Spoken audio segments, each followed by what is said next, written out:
What really happened to Captain David Paye? In the heart of the bustling Fishkill Landing, a community full of secrets and rumors, a mysterious death shook everyone to their core. Was it the toll of years on the river, or something far more sinister? Captain Paye, once a proud and strong river captain, suddenly falls ill and is left fighting for his life. As his health rapidly deteriorates, doctors discover shocking traces of arsenic in his system. But who could be behind such a cruel act? His wife Mary, with her troubled marriage and suspicious behavior, becomes the center of the investigation. Could she have poisoned her husband, or was there someone else hiding in the shadows? The whispers of the village grow louder, and soon, a chilling inquest unveils more than anyone expected. Stay tuned as we unravel the dark mystery surrounding his death and the secrets that may never be revealed. Fishkill Landing. In the early 1880s, Fishkill Landing was a lively and bustling area along the Hudson River in Dutchess County, New York. It was an important hub for both transportation and industry, with a thriving economy driven by brick manufacturing, boat building, and trade. The village was home to hardworking individuals, including boatmen, laborers, and factory workers. These men and women worked in the brickyards or at the docks, supporting the community's economic growth. The Hudson River was central to everyday life, with schooners and steamboats constantly transporting goods and passengers to New York and other destinations. The area featured a variety of modest homes, boarding houses, and small businesses, many of which were linked to the maritime industry. Though Fishkill Landing was known for its strong sense of community, the village had a reputation for being a little rough, as public disputes and tensions were common. In the midst of this tight-knit community was the Paye family, well known for their connections to the river. Their story, full of hardships and rumors, would soon become part of the village's dark history. David Paye's illness. Captain David Paye was a well-respected figure in Fishkill Landing, known for his work as a river captain. By 1882, however, his health had begun to decline. At 44 years old, David had suffered from rheumatism and had recently recovered from a bout of malaria. Despite his earlier strength, life aboard a ship had started to take a toll on his body, leading him to consider a new path. He made plans to leave the river and open a market stall in Matanwan, a nearby village. In December of 1882, David set sail for one final voyage, transporting bricks from Fishkill Landing to New York City. Upon his return, he became gravely ill, his condition worsening quickly. He experienced intense stomach pain, a burning sensation in his throat, and an unquenchable thirst.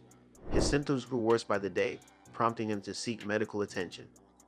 Dr. A.R. Teal, the family physician, was called to his side, but despite treatment, David's health continued to decline. His condition became increasingly mysterious, with his illness defying normal explanations. Soon, two other doctors, Dr. Henry Wilson and Dr. William Jones, were called in to help diagnose the cause of his suffering. What they discovered shocked everyone. Traces of arsenic were found in his vomit, confirming their worst fears. David Paye was suffering from arsenic poisoning. The suspicion. As David Paye's condition worsened, rumors began to swirl throughout Fishkill Landing. Many were shocked by the sudden decline of a man who had recently recovered from malaria and who had always been seen as strong and healthy. People in the village started speculating about the cause of his illness, with whispers suggesting foul play. One of the more troubling rumors centered around David's young wife, Mary. Their marriage had been marked by tension, and some believed it was this very strain that led to David's sudden and mysterious illness. Just weeks before David fell ill, there had been an incident where Mary had left their home, only to return after both parties signed an agreement in the presence of a justice of the peace. It was said that one of the terms of the agreement was that David would not make any trouble over an alleged forgery of his name to withdraw money from his bank account. Adding fuel to the fire, David had reportedly confided in a doctor that he suspected his wife of poisoning him, though he later retracted this statement. His deteriorating condition, combined with the tensions in their marriage, led many to believe that Mary could be involved in her husband's mysterious illness. These suspicions grew stronger when it was revealed that Mary had been the one to administer his medicine during his illness. However, after that, David refused to take anything from her. This led some to wonder, could Mary have been poisoning him all along? The inquest.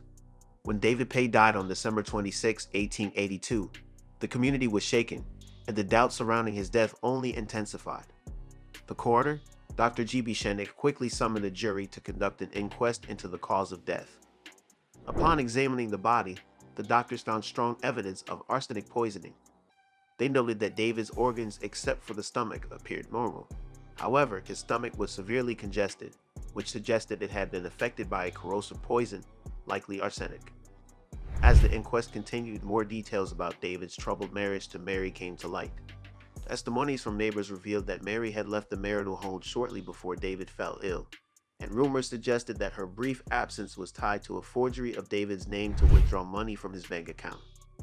Witnesses also spoke of David's growing suspicions about his wife's actions, including an alleged affair with a man named William Crawford, who was frequently seen at the Paye household when David was away. Suspicions surrounding Mary only deepened when it was revealed that she had been the one to handle David's food and medicine during his illness. Some claimed that David had suspected he had been poisoned through a pie made by his wife, further raising questions about her role in his deteriorating health. The community's belief that Mary was involved in her husband's poisoning grew stronger, and the inquest seemed to point directly to her as the primary suspect. Yet, despite mounting suspicion, no direct evidence could be found to charge her with the crime. The verdict.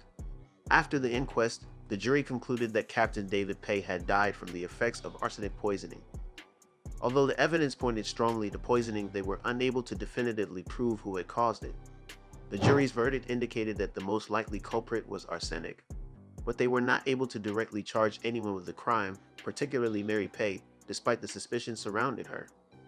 Public opinion remained sharply divided.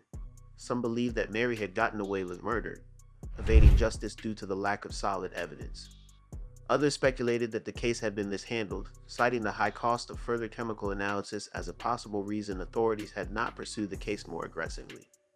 The community felt that the investigation could have been conducted with more discretion and less expense, but the absence of direct proof made it difficult to bring charges. Mary Paye was released after her arrest, and she was allowed to return home under strict surveillance.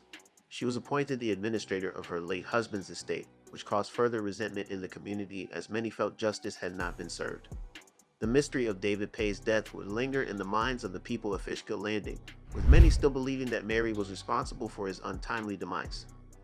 The case became a haunting chapter in the history of Fishkill Landing, a story of suspicion, tragedy, and unanswered questions that would remain unresolved for years to come. The mystery of Captain David Paye's death left more questions than answers. While the jury could not convict Mary Paye of her husband's murder, the community's suspicion never faded. The whispers about her role in his death continued to echo throughout Fishkill Landing, with some believing she had evaded justice due to lack of evidence. The case has become an enduring part of local history, a tragic tale of betrayal, suspicion, and unheeded warnings. Was Mary truly responsible for his death, or did the authorities fail to uncover the full truth? The unanswered questions continue to haunt those who knew David Paye and still stir debates to this day. But the story doesn't end here. We have another chilling tale waiting for you. In our next video, we'll take you through the mysterious and heartbreaking final day of Ornella Datori. A true crime story so gripping, it will leave you questioning everything you thought you knew. Don't miss it. The last day of Ornella Datori is a crime story you won't forget.